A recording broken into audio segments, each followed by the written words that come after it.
A president's first year in office filled with potential and peril.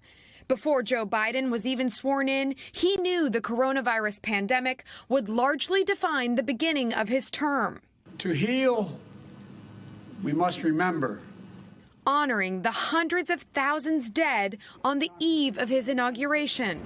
This is Democracy's Day. Reversing dozens of Trump-era rules and regulations during his first months. Thank you very, very much.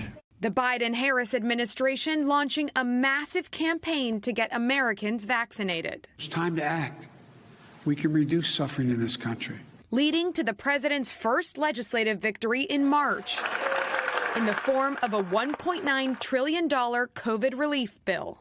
As 100 days in office marked 100 million COVID vaccine shots administered. Go get vaccinated, America. National headlines like the Surfside condo collapse in Florida. The whole nation is mourning with these families. The Atlanta spa shootings. Hate can have no safe harbor in America. And former officer Derek Chauvin's conviction in George Floyd's murder, sparking presidential remarks. No one should be above the law. And today's verdict sends that message. Overseas, high-stakes challenges on the world stage as the U.S. rejoined the Paris Agreement, the international treaty on climate change, while also placing sanctions on Russia ahead of a critical face-to-face summit with Vladimir Putin in Switzerland.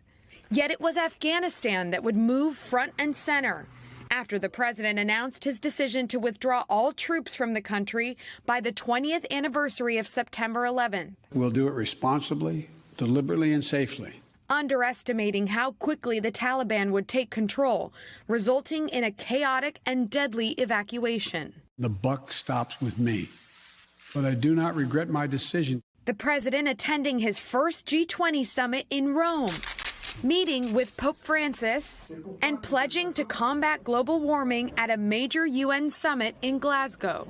We meet with the eyes of history upon us. Back home on Capitol Hill, after months of negotiations and Democratic infighting, a scaled-back $1.2 trillion infrastructure bill is signed into law. America's moving again, and your life is going to change for the better. While the second half of the president's economic agenda, a massive social spending and climate plan, remains in limbo.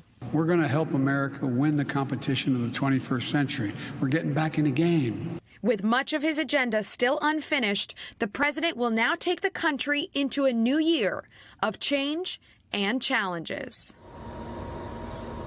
There's plenty the Biden administration will deal with in 2022, with inflation still soaring and the Omicron variant surging. And of course, we're now less than a year away from the crucial midterm elections.